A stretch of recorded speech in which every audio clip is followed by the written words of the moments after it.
Hi guys, so today I want to build a connection between our Facebook followers and our YouTube subscribers. It seems that most of you viewing our YouTube videos are missing out on what we put on our Facebook page. Therefore, before I bring you today's episode, I want to talk a little bit about what we do on Facebook and what we do on YouTube. And it isn't much different, just that Facebook allows us the platform to be able to share pictures and every day be able to post interesting things or things that we are even going to do a video about. So if you're watching me today and you don't have access to our YouTube or you're not a follower on our Facebook page, then I want to entreat you that for short tests, pictures, exciting news that we don't really have to do a video on, we do post it a lot on our Facebook page. So if you haven't seen it, if you haven't gone on Facebook yet, please go to Ghana Beef and Dairy Cattle Farmers.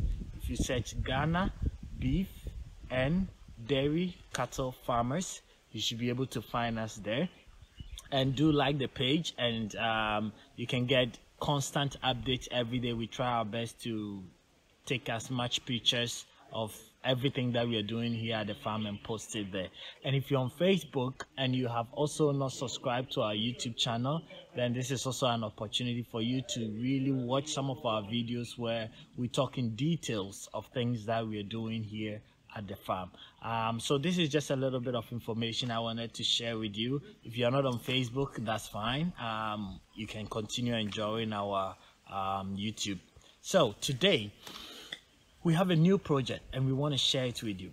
I know we did a video about 3 weeks ago on how to build a chicken pen. Today we're having an extension. As you can see from the background, we are having another 1,000 capacity chicken pen, and I want to take you into details on the step-by-step. The one I did was a finished product. Today, as you can see, there is a lot that still needs to be done, so I'm going to take you on a step-by-step journey. So stay with me as I bring you the details in building a chicken pen here in Ghana at Sementia Farm.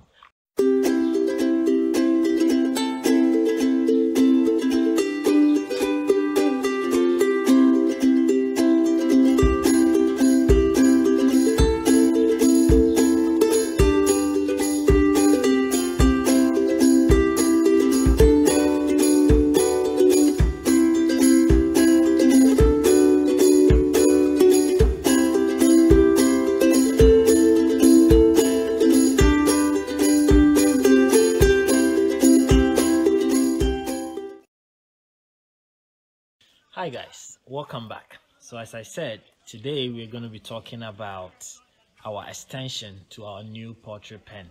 So now we are standing in a new project that we started about 2 weeks ago.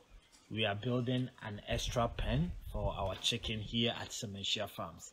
We've already done a video where we spoke about the cost analysis of building a chicken pen. We also talked about how to actually build it.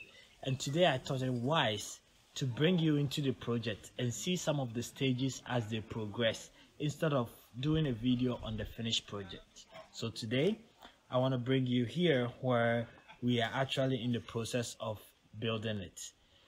First, what did we do when we wanted to start? The project is actually about 70% complete, but there is still more to talk about and more to do. So why don't I just get into it? The first thing that we did was to see the landscape that you have. Is your land flat or is it on a hill, right? Is it slopey? That will determine the number of blocks that you're going to use. If your land is slopey or it's on a hill descending, that means that you have to have more blocks for the slopey area to fill it and have your level. We are fortunate that our land is flat. Therefore, we are able to use the same number of blocks on both the front, left and right, and the back lines, right? And once we're able to do that, the next thing is the foundation. So we dig, once we have our measurement, which is 40 by 50, you just stretch a tape measure and then you see feet, so 2 feet, 3 feet. So we are doing 40 by 50 feet on this project. Once you have that and taking your measurement, you just need to dig your foundation. put concrete in, and then the block layers will start laying the block. Once the block is laid in a 4 square, which is by 40 by 50, the masons then stop their work. So as you can see, the blocks are already laid around us, and they have actually plastered it. But before we plastered, the carpenter came in to build the frame. The frame, as I said, we use metals for the poles, and we use wood to join the metal. So the metal is in the middle, and there is wood side by side. The reason why we use it, as I explained in our previous video, is just to enable us do innovation in the next 10, 15 years if we want to change the wooden structure or the roofing.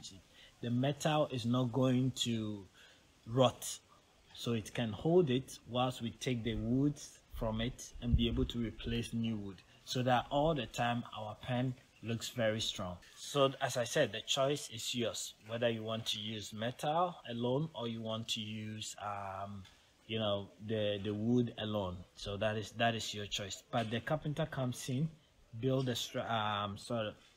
use the pillars, and then takes its straightness and then build the frame.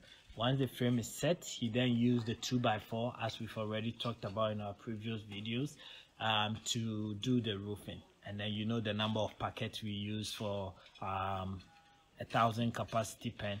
I'm not going into cost analysis today. I just want to show you what we are doing now. So we used the roof, and then he did the roofing.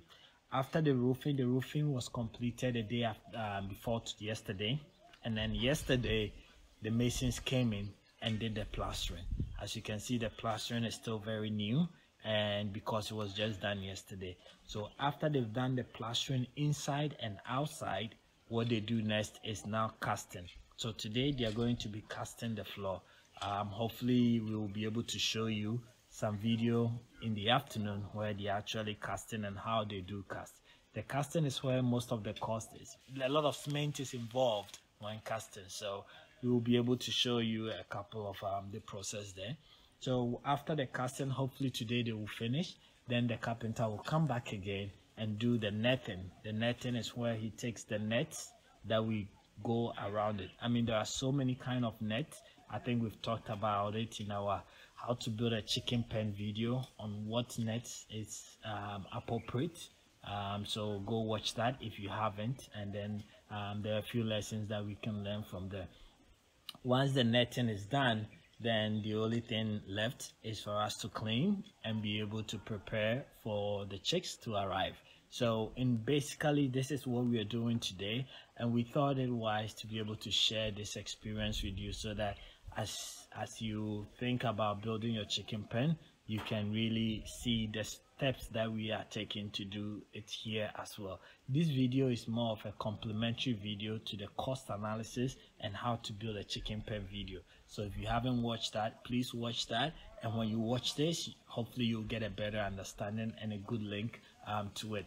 One other thing that we realized yesterday was the fact that this side of the pen is the end. This is going to be the last pen we build. We're going to continue from the front, but this side is the end, so we don't want to use wood into blocking the last side.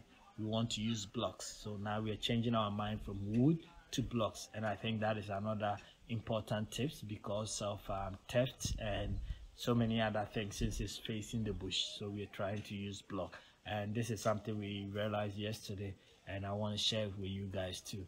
This is what we're doing. I hope I've covered enough, but if not, and you have questions or anything, please let us know on the comments below. Our WhatsApp number is always there. Please reach out to us and we'll be happy to assist you. Thank you very much for watching.